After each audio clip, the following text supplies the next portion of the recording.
What's happening, guys? Sam Adams here, and welcome to a brand new episode of Caffeinate. Today, for February the 1st of 2019. That's right, we are in the month of Uwu, as I like to call it. But welcome to today's show. For those that are brand new to the program, this is a daily gaming news podcast where I bring you the hottest gaming news from around the industry and let you guys know what is going on. And let me tell you right now, we have some major breaking news because there is apparently a Titanfall Battle Royale game rumored to be launching next Monday.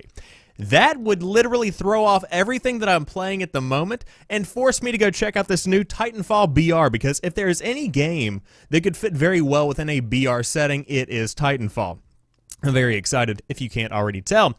But that's not all we're going to be talking about tonight. In fact, even more hot news coming down the pipe. First off, we do have the rumor of the Titanfall Battle Royale. On top of that, PlayStation Plus's subscriber base has swelled past 36 million. The Switch Online service has 8 million subscribed accounts, and Nintendo is working to expand the service. We'll talk more about that. On top of that, speaking of the Nintendo Switch, Nintendo is preparing at least one unannounced Switch title that, quote, fans would be delighted to know. So we will hypothesize and try and figure out what's going on there. On top of that, Machinima has laid off virtually the entire staff after merging with AT&T's Otter Media, and that is a negative, in my opinion. On top of that, Ape Out, a fantastic Hotline Miami-esque style of game, is coming out via a publishing by Devolver Digital, but it's not going to be coming out until late February. The game has been pushed back, so I wanted to let you guys know about that because it's one of the most interesting games that I'm kind of paying attention to, at least for the spring season. Now, this is where the news begins to get a little bit blurry. GameStop Germany is giving away copies of Fallout 76 with a purchase of a used controller. That's hilarious to me. On top of that, the Division 2 beta has apparently, warranted a bit of an apology after a joke for the government shutdown was put out in an email promotion. It's hilarious, and I had to mention it. Assassin's Creed Chronicles China is free in the Uplay Lunar sale, and the Anthem open demo is now live. So to those joining me live in the chat, Ziva says, yo, I'm finally catching this, and guess what? It's going to be the best talk show, you've ever seen on Twitch. I was going to say the best show, but then I was like, the Sushi Dragon is like, he's incredible, and of course, there are many other fantastic streamers, but I appreciate you stopping by. And again, to those watching later on the YouTube video or listening to the podcast, if you did want to catch the show live, you can tune in to twitch.tv/TheSamuelAdams 5 days a week, Monday through Friday at 7 p.m. Eastern Time, and check out what I am putting down. You could even pick it up. With that being said, let's go ahead and move on to the news of the day. First off, there is a rumor going around, and by going around I mean circulating within the past hour, that a free-to-play Titanfall Battle Royale game is stealth releasing this Monday. Nice. So, more Titanfall may be on the way and arriving very, very soon if a new report is to be believed. According to YouTube channel The Quartering, which has over 420,000 subscribers, EA will now release a free-to-play Titanfall Battle Royale game this Monday. Yes, as in 3 days from now. The YouTuber cites inside sources that claim the game will be announced this Saturday, tomorrow, and will be released just 2 days later on Monday. More specifically, word of the game will be broken by numerous content creators and streamers who have reportedly played the game already, such as Shroud and Dr. Disrespect. Then on Monday, EA will officially reveal the game and release it to the wild all at once. And this actually does add up to what Shroud and Dr. Disrespect are saying on Twitter, that they are going to be out of town this coming weekend, so it very well could be a situation that this is a reality, and man, that would make me incredibly happy. The YouTuber notes that the game is pitched as Call of Duty Black Ops 4 Blackout meets Rainbow Six Siege, and while it takes place in the Titanfall universe, will have a different feel than the previous games. Matches will consist of teams of 3 working together to be the last team standing.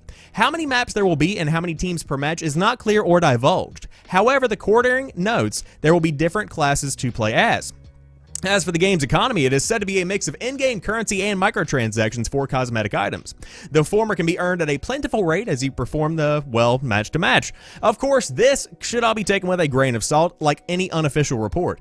Even if this Titanfall Battle Royale game exists, it may not be rolled out on the timetable presented, but as you may know, we've all known for a little while that a new Titanfall game has been in development, and this was very much confirmed by EA. We've talked about it for months that I've been doing the podcast, and I've been very excited about whatever they do end up up pumping out. However, whether this is said game or whether Titanfall 3 is also in development is also not clear at the moment, but you can always leave a comment on their official page over at comicbook.com if you have any kind of hypotheses or ideas about what this could be. So, again, this is very early on in the rumors process. I literally saw this news breaking before I went live and made it my headline story because a Titanfall BR would change the game in many ways for Battle Royale games because of what Titanfall can potentially do. Now, after reading this article, it does seem to be that they might be blending two different styles of gameplay here to create something that isn't 100% Titanfall, but it also is not 100% Call of Duty Blackout with a different skin either. It's something in between. Now, the big question is, will it even be branded as a Titanfall game if there are no Titans falling? That's pretty much my kind of, understanding of what Titanfall would normally be. But hey, if that's not the case, they could very well have a fantastic BR experience and just label it as Titanfall to kind of get the ball rolling on some pretty solid marketing because everybody knows the name Titanfall by 2019. But with that being said, very exciting time, and I would love to see not only more news about the Battle Royale game revealed tomorrow, but on top of that, more news about Titanfall 3, because I loved the original Titanfall. Titanfall 2 just built on that foundation and became an even better entry into the franchise. Amazing stuff coming from that franchise. Cannot wait to see more from the future of Titanfall. With that being said, I will let you guys know via Twitter and or a video that I release tomorrow if they do, in fact, announce a brand new Titanfall game, or if leaks begin to appear. We're going to have to talk about this more because this is a massive piece of news for the first part of 2019, especially for the competitive streaming community. And on top of that, those that play BRs such as Ring of Elysium, such as PUBG, Call of Duty Blackout especially, because this would be a game, in my opinion, very similar in many ways to that. But we'll see what happens. Very exciting stuff, without a doubt. Now, moving on to what was going to be the headliner for the day, PlayStation Plus subscriber base has swelled past 36 million. And on top of that, we have the PS4 lifetime sales updates as well. Now, some people might not be into this, but this is without a doubt my bread and butter. Now, before we move on, I do want to say that MN Music Man in the chat says, seems like a sales pitch to me, trying to capitalize on the BR craze using the community of a semi-established title. I would agree with that, and I would back that statement up. Because, again, if it's not a Titanfall-esque game, if it's not that fast-paced, wall-running style of combat that I'm used to in Titanfall, then you are taking advantage of, literally, the Titanfall community in a way. But I digress. We'll see what happens. However, you could play it, the Titanfall BR, if you do have PlayStation Plus. And if you do have PlayStation Plus, you are going to be amongst those 36.3 million that also have subscribed as of December of 2018. Now, this is just one detail announced as part of a giant conglomeration of announcements made via their financial briefing for the third quarter of fiscal year 2018. Now, this 36.3 million represents a significant jump from December of 2017 when subscriptions sat at 31.5 million. The PS4 itself has sold 91.6 million units over its lifetime, so the current 36.3 million PlayStation Plus subscribers places the attach rate at nearly 40%, which might not sound interesting to you or successful to you, but sounds interesting and also sounds very successful in my opinion, because a 40% attachment rate is pretty impressive, even for a service that is ultimately required if you do have a PlayStation 4 and you play online, which many people do.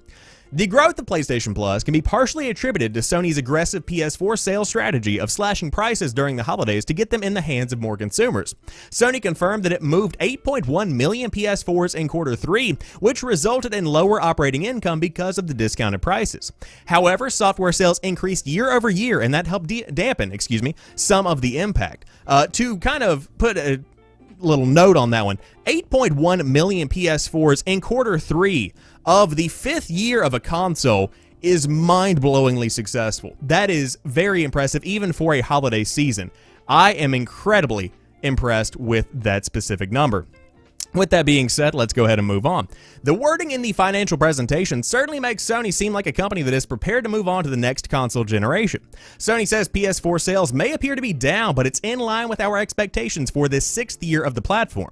Also, Sony has confirmed it's winding down PlayStation Plus support for the PS3 and the PlayStation Vita in 2019, and as we have known for about a year now, February is going to be the last 2 months for those platforms whenever they do get free games.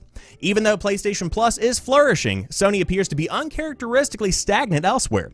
These things come and go in waves, though, and this is the pattern for the end of a console's life. The next PlayStation will certainly put the pep back in the step of these fiscal numbers, without a doubt, because that's going to be some big bucks rolling into their pockets, because PlayStation 5 is going to be massive if they play their cards correctly, which that's a topic for many videos in the future, of which there will be plenty.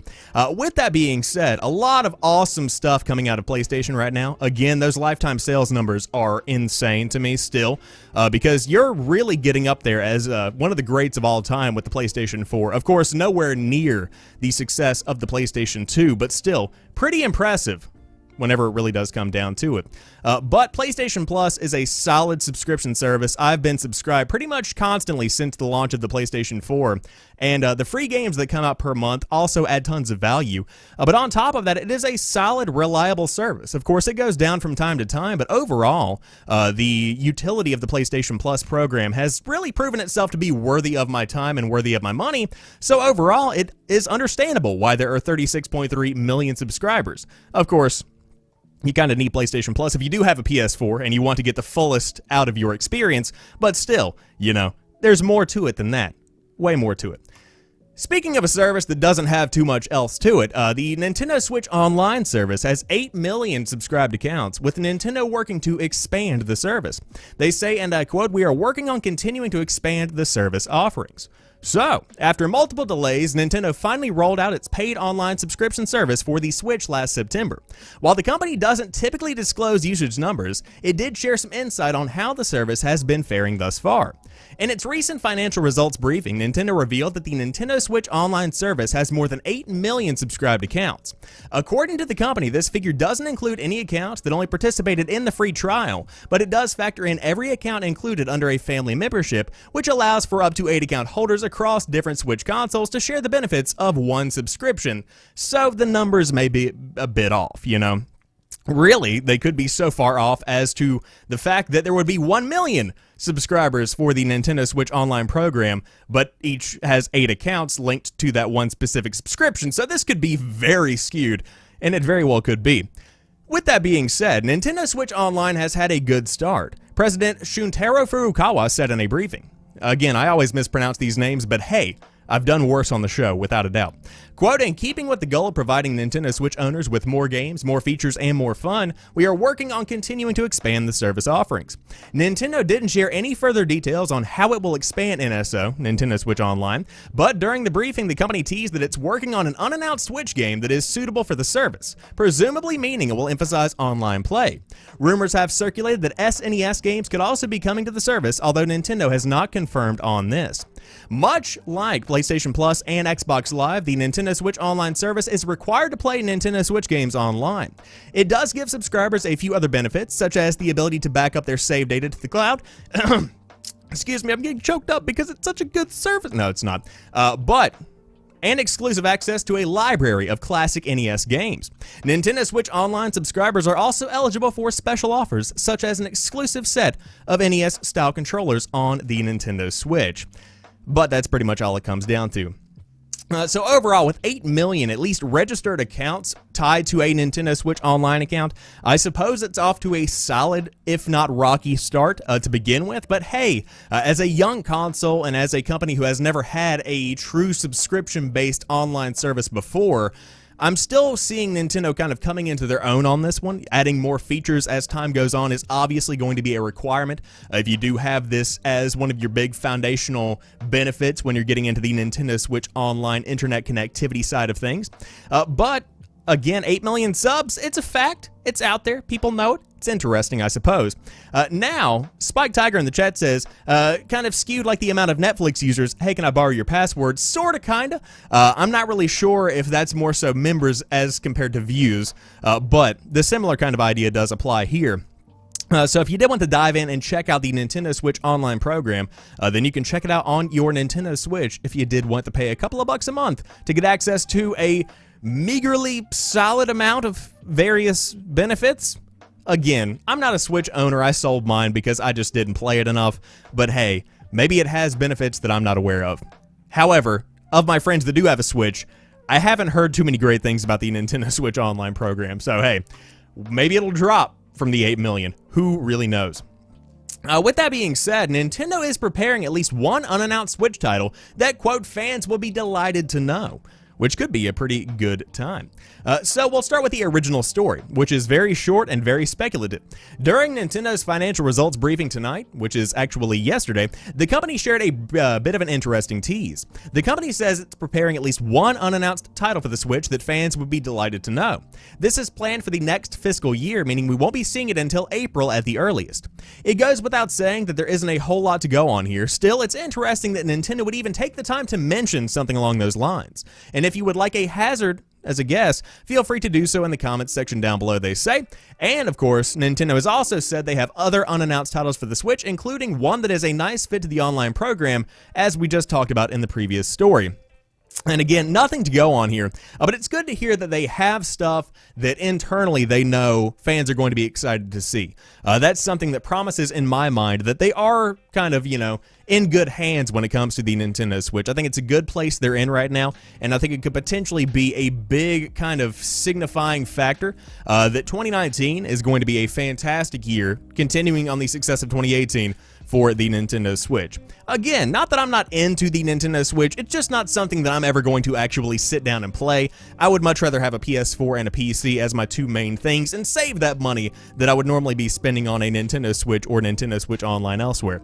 But hey, for those that are fans, you've got some good stuff coming your way. Just saying.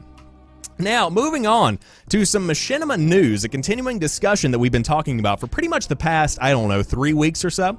Machinima has laid off virtually the entire staff after merging with AT&T's Otter Media. This is not a good look, without a doubt. Machinima may not be officially 100% dead, but that might just be a matter of semantics. The nearly 20-year-old digital media brand dedicated to gamer and sci-fi culture, which once operated one of the biggest channels on YouTube, laid off 81 staffers 2 weeks ago at its Burbank, California headquarters, according to documents obtained from California's Employment Development Department. That represents the majority of the team that was left at Machinima, which last reported having about 100 employees. Machinima's massive job cuts come after Warner Media's reorganization in December at Otter Media, the digital video venture that is now fully owned by AT&T. The changes including shifting Machinima from Warner Bros. To Otter Media. At the time, Otter Media said the restructuring would result in a 10% staff reduction across the organization. Otter Media insists that the Machinima brand is still alive and that it has integrated Machinima's operations into other divisions. Quote, Otter has brought over valuable parts of the Machinima business that we believe amplify our focus on the gaming and anime community, an Otter representative said in a statement to Variety. In January, Otter Media migrated the independent creators who had been affiliated with Machinima's network under Fullscreen's Creators Services team, led by GM Bo Bryant. In addition, Machinima's premium content team joined Otter Media's Rooster Teeth as a catalyst for strategic expansion into a premium studio, and their social team supports Rooster Teeth's existing news, Brand The Know, and gaming groups Achievement Hunter and Funhouse, the representative said. Do I believe this person? Not really. It's not clear, though, if Machinima will remain a consumer-facing brand. The cuts come as Machinima, without warning, last month changed all of the YouTube videos on its YouTube channel to private, rendering them inaccessible as first reported by Kotaku. Machinima had once boasted 2 billion video views monthly, reaching more than 200 million unique viewers. Now, of course, we'll talk more about everything here and they go into further detail, but essentially, Machinima is, if not dead, 100% dying at this point.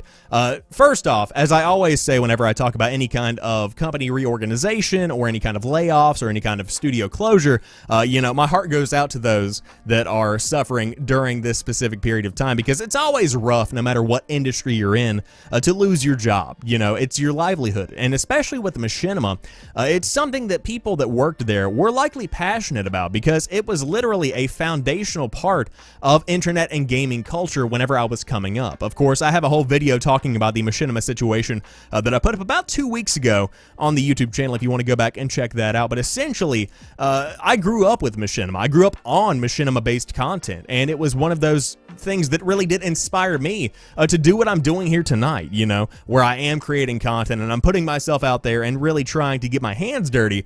And I think that I'm not alone in that. You know, Machinima and the people that worked at Machinima really did work to inspire a lot of the content that you see coming out today, and a lot of Twitch streamers and a lot of the I guess comedy groups on YouTube kind of got their start via Machinima or something related to Machinima.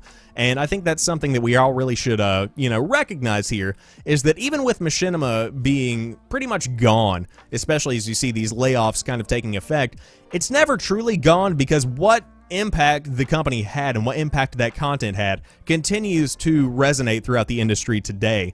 And that's something that is always going to be around and something that's always kind of lingering, in my opinion.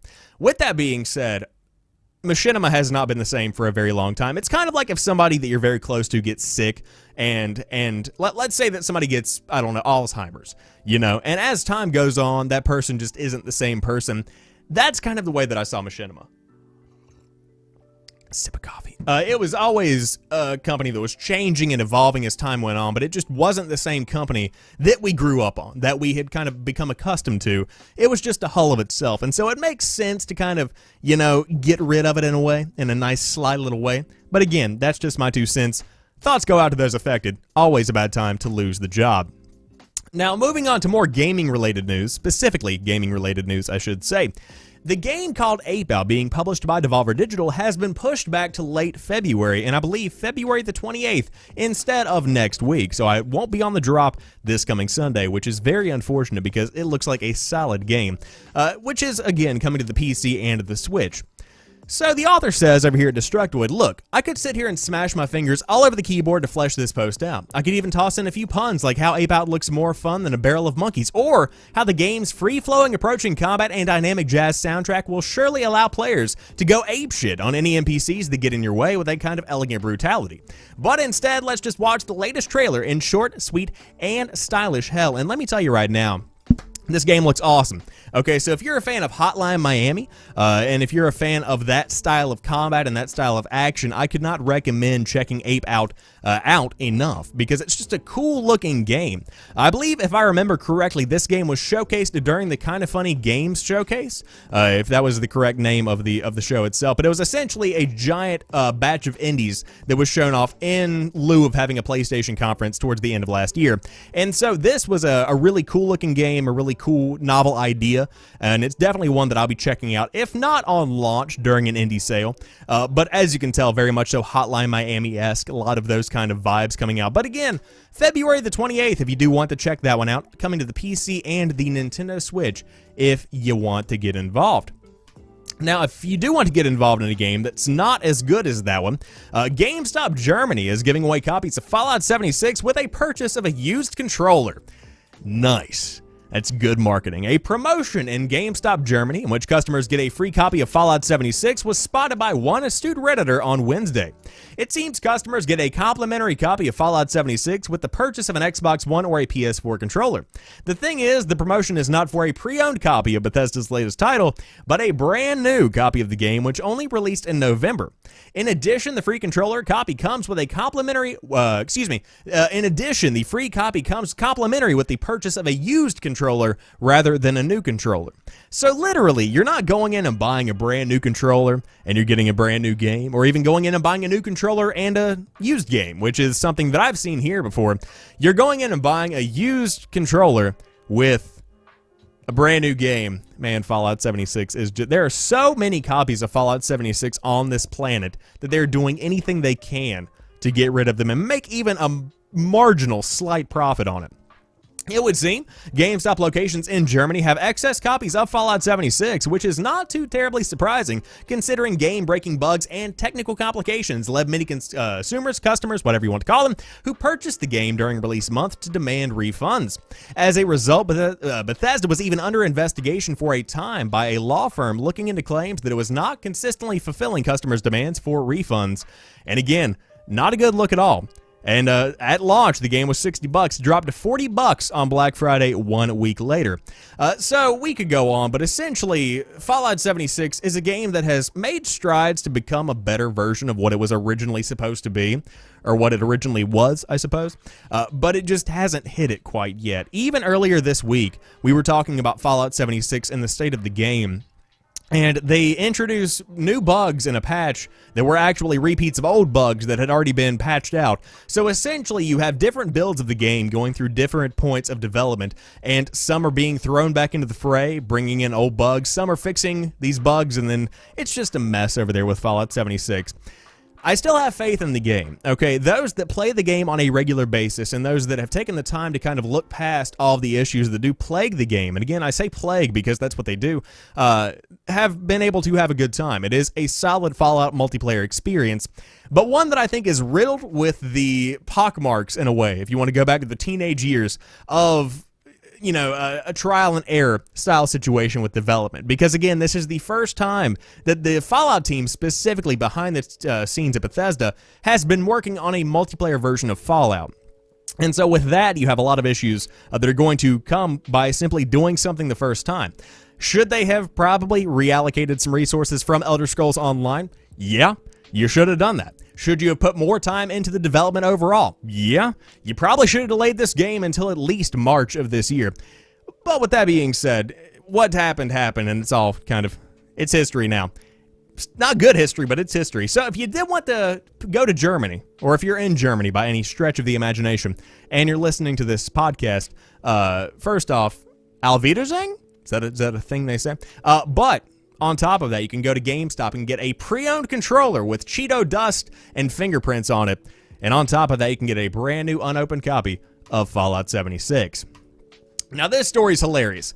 Before I jump into it, I do want to say, for anybody affected by the government shutdown that happened towards the beginning of January, I apologize profusely that happened. The government is in a position right now that I am not a supportive proponent of, for lack of a better term. I'm trying to maintain my kind of political neutrality on the podcast because I want to maintain that, and I really want this to be something that anybody, regardless of political affiliation, can watch and enjoy, and we're going to maintain that. So now that that apology's out of the way, Ubisoft apologizes for government shutdown joke in an email promo. I laughed my ass off. I LMAO'd, as my grandmother says, when I saw this on Twitter this morning. So, on January the 31st of 2019, Ubisoft sent out a promotional email regarding the upcoming private beta for Tom Clancy's The Division 2. The subject line was a political joke regarding the recent government shutdown in the United States that stated, and I quote, "Come see what a real government shutdown looks like in the private beta." Somebody lost their job today. This did not go over well with many and resulted in Ubisoft issuing a follow-up apology email. Quote, "We recognize the very real impact of the U.S. government shutdown on thousands of people and did not intend to make light of the situation." Yeah, you did. The recent 35-day government shutdown was the longest one in American history and occurred because President Donald Trump demanded over $5 billion to fund a border wall between the United States and Mexico, which Democrats refused to pay for. During this time, approximately 800,000 U.S. government workers either worked without pay or were furloughed, i.e. were out of work without pay. This created a ripple effect of consequences. To name just one example, the Food and Drug Administration had to stop routine safety inspections of seafood, fruits, vegetables, and other foods at high risk of contamination, as a result. And of course, even now that the government shutdown has ended, it may resume again on February 15th of 2019 if a deal is not reached. Now, as Music Man in the chat says, Ubisoft is savage. That was hilarious. And again, my thoughts go out to those impacted by the government shutdown. My thoughts go out to those that will be impacted by the ever-growingly likely second shutdown coming in the middle of February.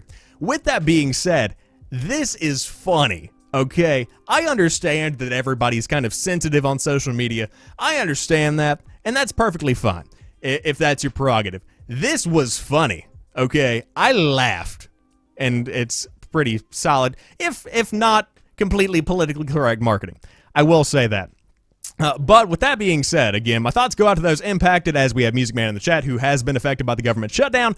But still, we can all take a step back and say, This was, if not funny on the surface, hilarious because of the fact that somebody is absolutely getting chewed out for actually making this a thing, and it got a good bit of circulation on Twitter today. It was hilarious. I'll still stand behind that. With that being said, I've got some freebies for you guys. Now, one of them is a limited time demo, which we'll talk about next. But first, if you do want to get in on an Assassin's Creed game, not a mainline one, what do you think? They're not giving that stuff away. I'm talking about Assassin's Creed Chronicles China, and you can get it for free in the Uplay Lunar sale. Ubisoft has kicked off a new sale on the Uplay store, and it's giving away a free game in the process. The Lunar sale is currently available across Uplay's various regional stores. Outside of the discounted prices, anyone who logs on can claim a free copy of Assassin's Creed Chronicles China, theirs to keep forever.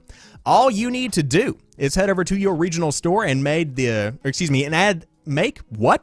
What kind of wording is this? All you need to do is head over to your regional store and make the free purchase.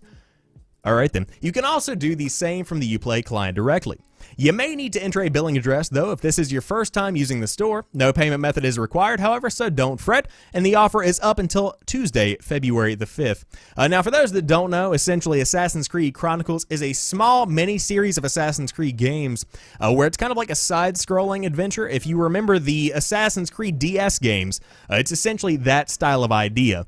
So if you do want to dive in and check out the seemingly okay Assassin's Creed Chronicles China, it is free to play, but again, tons of games on sale, as well as some DLCs in the promo, and everything from The Division to Rainbow Six Siege, Assassin's Creed, The Crew, For Honor, whatever you want to dive in on, you can check it out over there on Uplay. So that's a pretty solid experience right there, and overall, it's up if you do want to take advantage of it.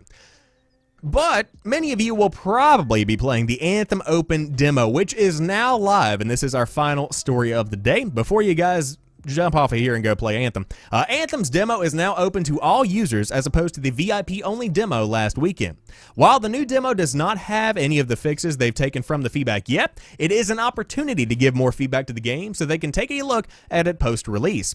The Anthem demo gives players a small look at the full game, but without 8 weeks of fixes and plopped into the middle of the story. Among other fixes, BioWare says they will allow running in Fort Tarsus, fix a few thousand small things, add a social hub, and more.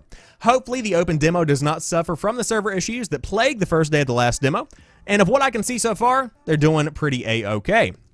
But if you are looking to make the most of your time this weekend, there is an entire guide over there on Game Informer to check it out. But I will say that I'm approaching Anthem in the same way that I'm approaching Destiny 2, in that I don't play Destiny. I have no desire to go back and play through Destiny.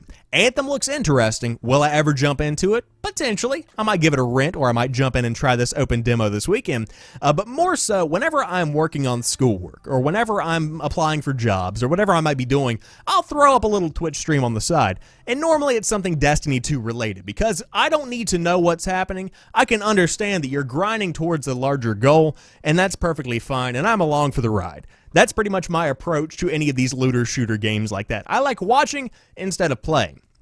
So with that being said, I'll be watching a lot of Anthem this weekend, but if you do want to dive in and check it out, the open demo is now up, a hotly anticipated piece of gaming news, without a doubt right there.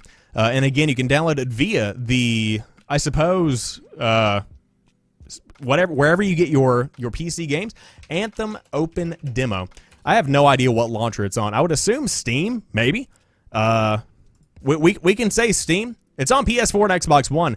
And, oh, Origin. There we go. Origin. Duh. It's an EA game. My bad. So, that wraps it up for today's episode of Caffeinate. If you did enjoy today's show, be sure to drop me a like down below if you are watching the YouTube video. And on top of that, if you are on a podcast service, I appreciate you guys for taking a listen to the show. And I hope you do come back 5 days a week, Monday through Friday, to get your hottest gaming news of the day, along with a couple of discussions here and there. But to those hanging out live in the chat, I appreciate you very much. It's been awesome to see some new people jump in, check out the show. And it's been an awesome month of January because it was insane, the amount of growth we had. Throughout January, we had 29 videos that went up on the YouTube channel. It has been very solid overall.